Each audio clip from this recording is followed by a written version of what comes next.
Welcome to the show. Hope you've got a good weekend ahead. The big news is that MAGA is collapsing under the weight of its own bullshit. This is what happens when you build a political movement on lies and loyalty tests instead of anything you actually believe.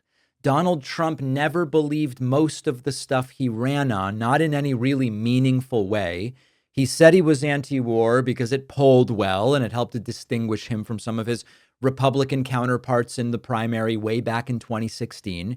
He said he was religious because evangelicals demanded it, even though we all know he's not religious. He said he was anti-abortion because he knew he couldn't win a Republican primary without saying you're anti-abortion, even though we knew he's not really against abortion. And he was pro-choice his entire life until he decided to enter politics.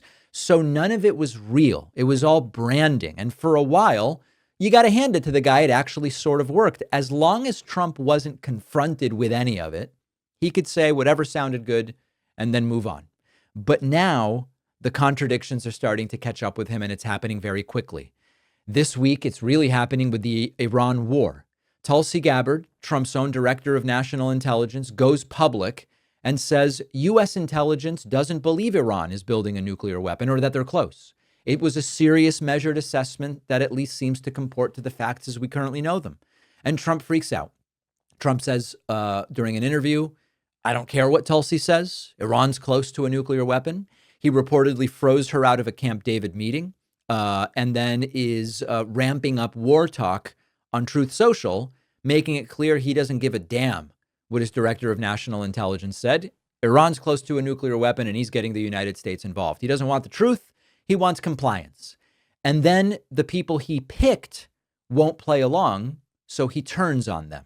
And that is one growing rift, which we will address more a little bit later. Now we zoom out. MAGA's in full civil war mode. Tucker Carlson going after Ted Cruz on air for pushing regime change in Iran, another split in the MAGA movement. Tucker hits him with the basics. He knows, do you even know the population of Iran? Do you know the ethnic breakdown? Not things you have to know to support war in Iran, as Ted Cruz proves, but certainly exposes that Cruz doesn't really know too much about what's going on. It was awkward. It was revealing. You know, you've got one wing of MAGA begging for war, the other one trying to pretend Trump is still the peace president. But the branding holds only until you're faced with a choice. Trump never really had a foreign policy. He had a slogan, I'm the anti-war president. And now that real decisions have to be made, the anti-war mask has started to slip. While that's happening, the bromance with Elon Musk has imploded.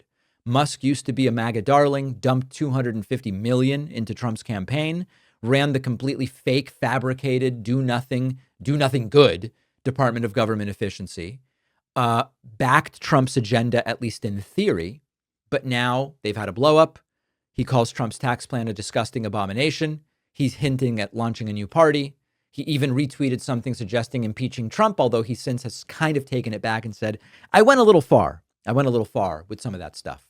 Because what Trump said was he wanted to do with Doge was make government more efficient and all the, get rid of the bureaucracy stuff and all of it. And then all of a sudden, Doge runs up against this Trump tax bill, which is the opposite of Doge in so many ways. Trump reacts like a mob boss, threatens Elon's contracts, floats retaliation, lashes out online.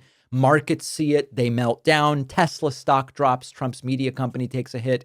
Disastrous slap fight between narcissists. They clean it up a little for the sake of their stock prices. And then we get to Trump's big tax bill. He said he would fix everything with this tax bill, and it's falling apart. You've got a group of fiscal conservatives inside Trump's own party saying, we don't like this. Tom Massey and Rand Paul in the Senate, they say this is not what we signed up for because it increases the debt or it gives away too much to the rich or does nothing for working people. In other words, it's a scam. And some Republicans are done covering for it. So we zoom out and we kind of take stock of where we are. Trump is attacking his own intelligence chief. His movement is at war with itself. His billionaire backers are turning on him. They don't like the tariffs. They don't like this. They don't like that. Trump's party may not even pass his own bills. And so this is not a master plan falling into place. This is a movement collapsing under its own contradictions, under the weight of its own bullshit. And the thing about it is, when you don't really believe in anything, which is Trump, when every position is a performance, it can work until you're forced to act. When the abortion ban comes to the table, or the war drums start beating, or someone goes, this is going to cost trillions of dollars, who the hell is going to pay for it? The fact that you don't really believe in anything and you'll say whatever it takes to get elected, it starts to implode and everything starts to fall apart. So it's very, very interesting to watch what's going on. This is not necessarily the collapse of MAGA as in, oh, they're going to kick Trump out. No, if Trump's alive, he's going to make it to the end of his term. But it's that the coalition is completely crumbling, and even Marjorie Taylor Greene is now getting in on the action. You know, every time we call out Donald Trump's authoritarianism, the right calls it media hysteria. But I want to remind you that Trump admits he's looking for ways to defy the Constitution and maybe even pursue another term. Now, if you don't know the bias behind your news, you might believe, oh, Trump's just teasing us. There's nothing here. Go to ground.news/Pacman and see how media bias influences more than your perception from Trump's policy and ability to understand and undermine constitutional norms. I've been with Ground News for years now because this is what they do.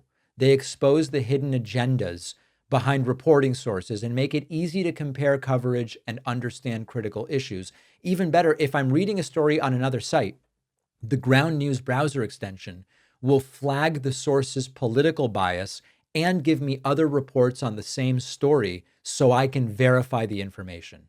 My viewers get 40% off the same unlimited Vantage plan that I use, so you get their top tier plan for just $5 a month. Go to ground.news/Pacman. The link is in the description, or scan the QR code.